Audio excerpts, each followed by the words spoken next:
जैसा आप जानते हैं, आज विश्व कैंसर दिवस है और इस अवसर पर आप इतने अच्छे संख्या में यहाँ आए हैं। सबसे पहले मैं आपके प्रति आभार व्यक्त करता हूँ। कैंसर एक ऐसी समस्या है जो आने वाले समय में काफी गुना बढ़ने वाली है। वैसे तो इसका विस्तार विश्व के हर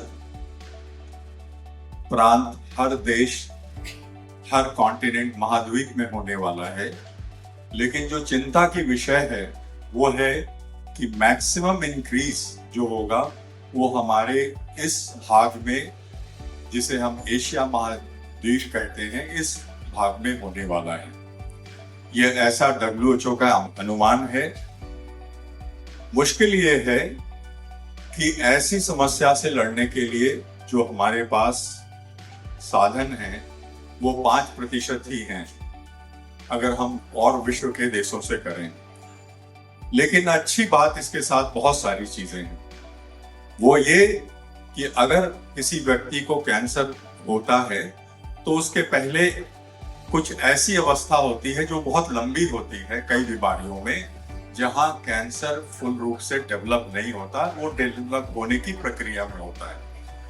अगर हम इस स्टेज में उस कैंसर को होने से पहले रोक दें तो ये संभव है कि उस व्यक्ति को कैंसर हो ही ना।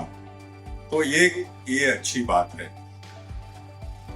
दूसरी बात जो बहुत अच्छी है वो है साइंस की तरक्की। आप जैसा जानते हैं या हम आपको बताना चाहेंगे कि ट्यूमर डिटेक्ट करना बहुत आसान नहीं होता है। अगर आप CT स्कैन करते हैं तो उसमें जब 10x8 टाइम्स अगर है तभी वो 1 सेंटीमीटर का होता है, और 1 सेंटीमीटर से कम को डिटेक्ट करना बहुत मुश्किल होता है। तो यानी और तब तक उसमें काफी सेल्स उसके अंदर होते हैं, तो कंट्रोल करने में दिक्कत होती है।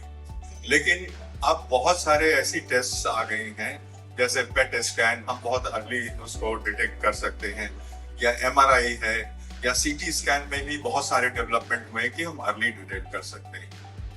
तो महत्वपूर्ण ये है, जैसा अभी डॉक्टर अमित आपको बता रहे थे कि कोई कैंसर का अपना सिम्टम नहीं होता, कोई भी सिम्टम अगर लंबे वक्त तक परसिस्ट कर रहा है तो कैंसर की जांच होनी चाहिए।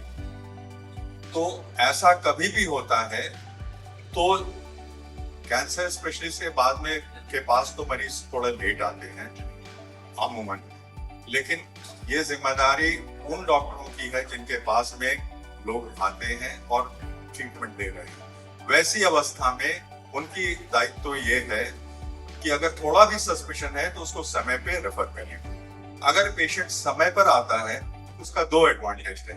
एक, उसका इलाज बहुत सक्षम होता है, कारगर होता है, और दूसरा कि उसमें जो खर्च होता है वो बहुत कम हो जाता है। हमारे यहाँ अभी डॉक्टर अमित, डॉक्टर अमरेंद्र और ये लोग हैं, मेडिकल ऑन्कोलॉजिस्ट हैं। बहुत सारे अब ऐसी दवाएं आ गई हैं जो एक पर्टिकुलर टारगेट के अगेंस्ट पे वर्क करता है।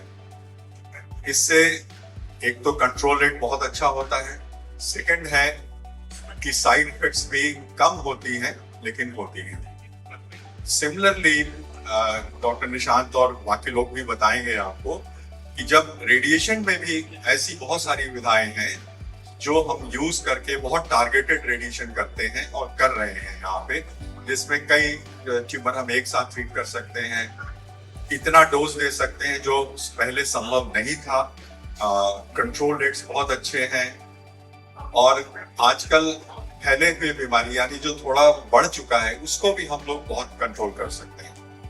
एक बात बस मैं कहना चाहूंगा, ये आम धारणा है कि एडवांस डिजीज ठीक नहीं होती, ये गलत है। बहुत सारे एडवांस डिजीज भी अब ठीक हो रहे हैं और हो सकते हैं। इसलिए ये निर्णय कि ठीक होगा या नहीं होगा ये बिना स्पेशलिस्ट के कभी नहीं लेना चाहिए। सो ये एक महत्वपूर्ण चीज है। चूंकि समय अभाव है, मैं आप लोगों को एक बार फिर से अभिवादन करता हूं कि आप लोग यहाँ आए, और ये कहना चाहूंगा कि आप इस बीमारी को भी एक अन्य बीमारी की तरह लें और इसमें सबों का सहयोग चाहिए। हम ये अपेक्षित है कि आप लोग भी हाथ बढ़ाएं, हम लोग भी हाथ बढ़ाएं। धन्यवाद।